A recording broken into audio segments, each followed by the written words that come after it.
അയ്യോ, അതിനെന്താണ്? അത് വലിയ കാര്യമല്ലേ? അത് സത്യം പറഞ്ഞു കഴിഞ്ഞാൽ ഈശ്വരൻ്റെ ഒരു വലിയൊരു മഹാ അനുഗ്രഹമാണത്. നമുക്കത് എന്താണെന്ന് വെച്ചാൽ ചെയ്യാം. ഇവിടുന്ന് ആലപ്പുഴ റൂട്ടിലേക്ക് പോകുമ്പം മുളകിൻ്റെ പേരിൽ അറിയപ്പെടുന്നൊരു ഹോട്ടലുണ്ട്.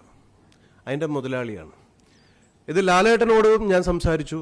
ലാലേട്ടൻ്റെ അടുത്ത് ഞാൻ പറഞ്ഞു, ലാലേട്ടൻ എന്ന് പറഞ്ഞാൽ മോഹൻലാലാണ്.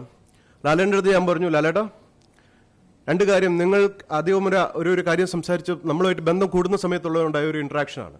അതുകൂടെ ഞാൻ പറയാം. ലാലേട്ടാ, രണ്ട് കാര്യം എനിക്ക് നിങ്ങൾ ദക്ഷിണയായിട്ട് തരണം. ഒന്ന്, സനാതന ധർമ്മത്തിൻ്റെ പ്രചരണത്തിന് എൻ്റെ കൂടെ ഉണ്ടാവണം. രണ്ട്, മയക്കുമരുന്ന് മാഫിയക്കെതിരെ തകർക്കാൻ ഇന്ന ആൾക്കാരുടെ ഇതുണ്ട്, അതിനെയൊക്കെ എക്സ്പോസ് ചെയ്യാൻ നിങ്ങൾ ഒരു സെലിബ്രിറ്റിയാണ്, നിങ്ങൾ നിയമപരമായിട്ടും എല്ലാം നിങ്ങൾ സഹായിക്കണമെന്ന് പറയും. അയ്യോ, അതിനെന്താണ്? അത് വലിയ കാര്യമല്ലേ? അത് സത്യം പറഞ്ഞു കഴിഞ്ഞാൽ ഈശ്വരൻ്റെ ഒരു വലിയൊരു മഹാ അനുഗ്രഹമാണത്. നമുക്കത് എന്താണെന്ന് വെച്ചാൽ ചെയ്യാം. അയ്യോ, അത് വളരെ വലിയ കാര്യമാണ്. ഞാനത് എപ്പോഴും അങ്ങയുടെ കൂടെ ഉണ്ടാവും എന്ന് പറഞ്ഞിട്ട് ഇതാ പോയതാണ്. No idea. അതെ, എല്ലാവരും ഇങ്ങനെ എന്താ മക്കളെ ഇങ്ങനെ ചിരിച്ചാൽ മതിയാ? അപ്പോൾ ഈ ചിരി മാത്രമേ ഉള്ളൂ.